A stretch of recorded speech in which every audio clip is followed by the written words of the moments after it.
मणिपुर में हम लोग कनेक्ट हुए। एक नर्स महिला थी सुनीला जोसेफ, जो आज पूरी नॉर्थ ईस्ट को लीड कर रही हैं विद द चेंज में। मैं उनसे कनेक्ट हुई ड्यूरिंग कोविड, और उन्होंने जब मुझे ये बताया कि उनके ट्राइबल कम्युनिटीज़ में सैनिटरी पैड एक नई चीज़ है, और जब हमने यहाँ से किट्स भेजे तो 80% लोग ऐसे थे जिन्होंने इससे पहले कभी सैनिटरी पैड देखा भी नहीं था। उससे पहले वो कपड़े का इस्तेमाल करते थे। The guiding force to continue work and extend came from the challenges the communities face on ground. वो महिलाएं जो एक सैनिटरी पैड को सैंडविच करती थी राख से, रेत से, लकड़ी के बुरादे से, सूखी हुई पत्तियों से।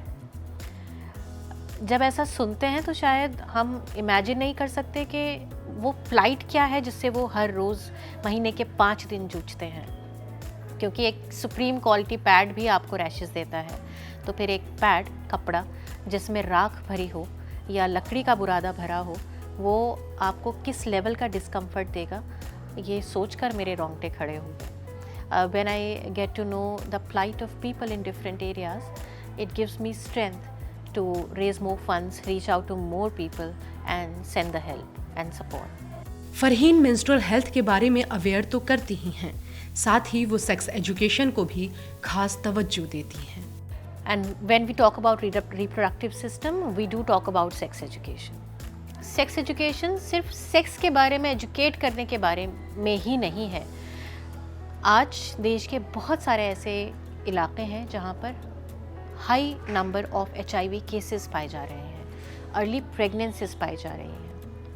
I happened to visit Nagaland, a village near the borders of India and Myanmar named New Pangsha.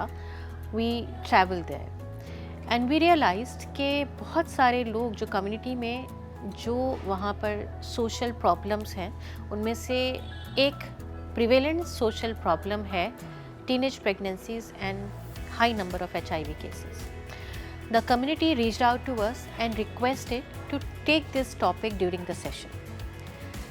Noklak में हमारा इंटरेक्शन हुआ तकरीबन 5 स्कूल्स के 250 बच्चों से, जिसमें लड़के और लड़कियां दोनों ही शामिल थे। When I asked कि जब मैं बोलती हूँ पीरियड, तो वो पहला वर्ड जो आपके दिमाग में आता है वो क्या है? एक लड़के ने उठकर कहा प्रोटेक्शन। एजुकेशन है। सोशल मीडिया एक बहुत इम्पॉर्टेंट रोल प्ले कर रहा है to disseminate the correct information. दूसरे लड़के ने उठकर कहा menstrual cup, and I was amazed कि यहाँ शहरों में इस वर्ड की ना तो जानकारी है और ना ही उनमें इतना हौसला कि वो इसके बारे में बात कर सकें या इस वर्ड को बोल सकें। लेकिन देश के एक इंटरनेशनल बॉर्डर के छोटे से गांव में 9वीं या 10वीं क्लास में पढ़ने वाला बच्चा जब उठकर हिम्मत करके इन वर्ड्स को नॉर्मलाइज करने की शुरुआत करता है, चेंज वहीं से आता है। और वही एक चेंज है जो बी द चेंज क्रिएट करने की कोशिश कर रहा है। जो है आपके आसपास, आपके शहर का खास, वो दिखाएगा आपको DNN 24, आपका अपना डिजिटल न्यूज नेटवर्क। तो फिर कीजिए लाइक, सब्सक्राइब और फॉलो।